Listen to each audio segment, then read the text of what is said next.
रूसी क्रांति, जब ये शब्द सुनते हैं तो दिमाग में क्या आता है?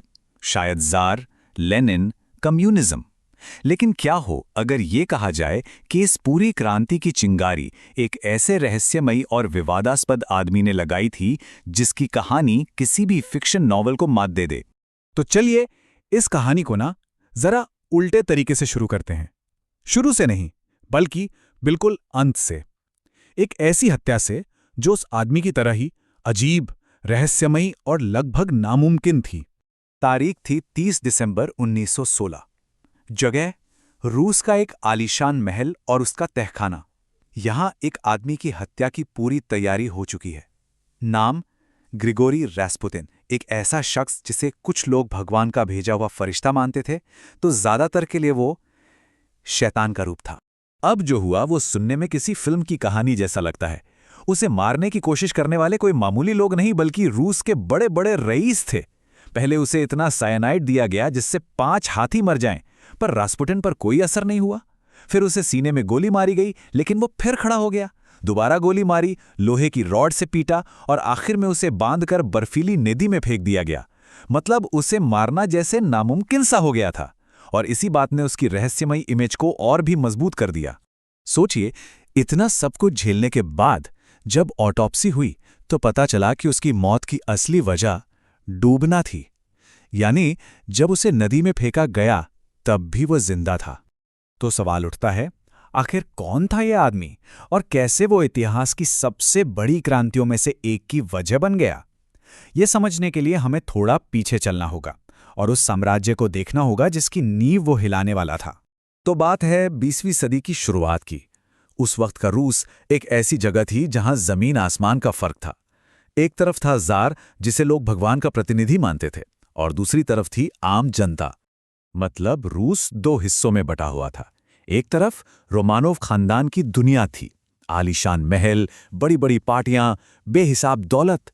और दूसरी तरफ थी आम लोगों की दुनिया, दिन के 12-12 घंटे काम, गंदी बस्तियां और चारों तरफ गरीबी। ये जो खाई थी ना, ये धीरे धीरे एक बारूद के ढेर में बदल रही थी। बस एक चिंगारी की देर थी और लोगों का भरोसा ज़ार पर से उठने लगा था। 1905 में हुआ खूनी रविवार। शांति से प्रदर्शन कर रहे सैकड़ों लोगों पर ज़ार की सेना ने गोलियां चला दी। ज़ार की जो पिता वाली इमेज थी वो चकनाचूर हो गई। फिर उसने एक संसद बनाने का वादा किया जिसे ड्यूमा कहते थे। लेकिन जब भी ड्यूमा ने किसानों या मजदूरों के हक में कोई कानून बनाने की कोशिश की, ज़ार ने उसे भंग कर दिया। साफ था, ज़ार के वादे खोखले थे।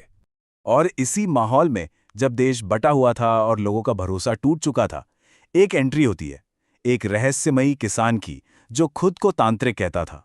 और ये वो आदमी था जिसे सीधे शाही महल के अंदर तक पहुंच मिलने वाली थी। देखिए, शाही परिवार का एक बहुत बड़ा राज था, एक बहुत बड़ी कमजोरी। उनका इकलौता बेटा और वारिस एलेक्सी एक जानलेवा बीमारी से जूझ रहा था, हीमोफीलिया। इसमें खून का थक्का नहीं जमता, मतलब एक जरा सी चोट भी जानलेवा साबित हो सकती थी और इसका कोई इलाज नहीं था। और यहीं रास्पुतिन ने अपना दांव खेला। उसने परेशान महारानी जरीना को यकीन दिलाया कि सिर्फ उसकी प्रार्थनाओं में ही वो शक्ति है जो उनके बेटे को बचा सकती है। एक हताश मां के लिए ये उम्मीद की किरण थी। रास्पुतिन ने इस भरोसे का फायदा उठाया और जरीना का पूरा विश्वास जीत लिया। वो महल के अंदर एक ऐसा इंसान बन गया जिसे कोई हाथ नहीं लगा सकता था। और इसका असर बहुत बुरा हुआ। रास्पुतिन अब सरकारी मंत्रियों को बनवाने और हटवाने लगा।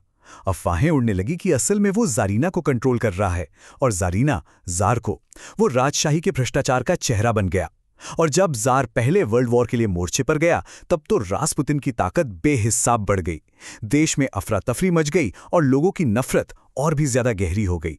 रास्पुतिन को शायद अंदाजा हो गया था कि उसके दुश्मनों से खत्म करने की साजिश रच रहे हैं। अपनी मौत से ठीक पहले उसने जारीना को एक चिट्ठी लिखी, एक ऐसी चिट्ठी जिसमें एक बहुत ही डरावनी और हैरान करने वाली सटीक भविष्यवाणी थी। उसने लिखा, अगर मुझे आपके रिश्तेदारों ने मारा तो आपके बच्चों में से कोई भी 2 साल से ज्यादा जिंदा नहीं रहेगा और रूसी लोग उन्हें मार डालेंगे। ये सिर्फ एक धमकी नहीं थी, ये एक ऐसी भविष्यवाणी थी जो उसके भाग्य को 300 साल पुराने रोमानोव राजवंश के भाग्य से हमेशा के लिए जोड़ रही थी। रास्पुटिन की हत्या ने राजशाही को बचाया नहीं, बल्कि उसकी कमजोरी को पूरी दुनिया के सामने लाके खड़ा कर दिया। और उसकी भविष्यवाणी वो भी लगभग तुरंत सच होनी शुरू हो गई। उसकी मौत उस बारूद के ढेर के लिए सिर्फ चिंगारी नहीं थी, वो क्रांति के लिए खुला न्योता बन गई। और फिर आया साल 1917। इस एक साल में रूस के अंदर एक नहीं बल्कि दो बड़ी क्रांतियां हुई, और इन क्रांतियों ने दुनिया का इतिहास हमेशा हमेशा के लिए बदल दिया। अब यहाँ एक बहुत मजेदार बात है, ये दोनों क्रांतियां बिल्कुल अलग थीं।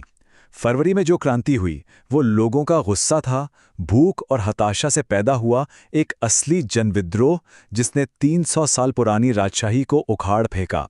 लेकिन जो अक्टूबर में हुई वो एक सोची समझी साजिश थी, व्लादिमीर लेनिन और उसकी बोल्शेविक पार्टी का सत्ता पर कब्जा करने का एक प्लान। पहली क्रांति के बाद जो नई सरकार बनी उसने एक बहुत बड़ी गलती कर दी। उसने रूस को पहले वर्ल्ड वॉर से बाहर नहीं निकाला। लोग चाहते थे शांति और रोटी, लेकिन उन्हें कुछ नहीं मिला, और इसी नाकामी ने एक और भी खतरनाक नेता के लिए रास्ता बना दिया। और वो नेता था लेनिन। वो बोल्शेविक पार्टी का लीडर था और देश से बाहर निकाला जा चुका था। उसे जर्मनी ने वापस रूस भेजा ताकि वो वहां जाकर और उथल-पुथल मचाए, और लेनिन ने ठीक यही किया। उसने सरकार की कमजोरी और लोगों की निराशा का पूरा फायदा उठाया और एक झटके में सत्ता पर कब्जा कर लिया, और इस तरह दुनिया के पहले कम्युनिस्ट राज्य की नींव रखी गई। लेकिन कहानी यहां खत्म नहीं होती। बोल्शेविकों का सत्ता में आना असल में रूस के इतिहास के सबसे खूनी दौर की शुरुआत थी। पूरा देश एक भयानक गृह युद्ध यानी सिविल वॉर की आग में जल उठा। एक तरफ थे बोल्शेविक्स यानी रेड्स, जिन्होंने लाल आतंक के नाम पर अपने हर दुश्मन को कुचलना शुरू कर दिया। इसके लिए उन्होंने एक सीक्रेट पुलिस चेका भी बनाई।